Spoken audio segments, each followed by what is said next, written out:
ఎక్కడైనా మీరు చెప్తున్నారు ఇక్కడ స్పీడ్ బ్రేకర్ ప్లేస్ అయింది, అన్ని చోట్ల ఇంతకు ముందే యాక్సిడెంట్ అయింది, చాలా అయిన వల్ల ఇట్లా అక్కడ పెట్టడం జరిగింది.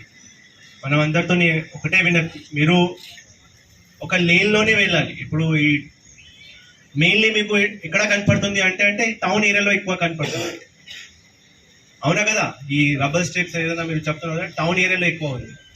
టౌన్ ఏరియాలో ఎక్కువ మంది వస్తారు, ఎక్కువ రోడ్స్ జంక్షన్స్ ఉన్నాయి, పెడిషన్ కూడా నడుస్తూ ఉంటారు. అక్కడ వేగంగా నడిస్తే ఏదైనా యాక్సిడెంట్ అవుతుంది.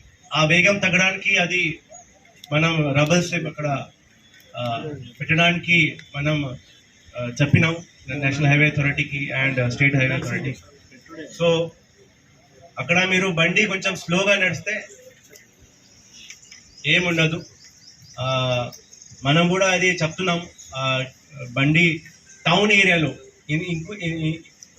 ఇప్పుడు టౌన్ ఏరియాలో మన హాట్స్పాట్స్ ఎక్కువ ఉన్నాయి. జగిత్యాల మీరు ఇప్పుడు చెప్పారు ఎక్కువ ఉన్నాయి రబల్స్, బట్ అది ఎందుకు ఉన్నాయి మీకు చెప్పినాం. అక్కడ ఆల్రెడీ ఎక్కువ యాక్సిడెంట్ వల్ల అక్కడ చాలా ప్రాణం పోయింది. సో ఇప్పుడు కొంచెం తగ్గుతుంది. మనం ఇప్పుడు అనలైజ్ చేస్తున్నాము, 24, 25, 26 ఇప్పుడు అనలైజ్ చేస్తున్నాం. యాక్సిడెంట్ తగ్గుతుంది, ఫెర్టిలిటీస్ కూడా తగ్గుతుంది. బట్ కొంచెం మీ మీ మీ మనకి మీ సపోర్ట్ ఖచ్చితంగా మనకి అవసరమే. మీరు కూడా ఎందుకు అవుతుంది ఇది అర్థం చేసుకోవాలి.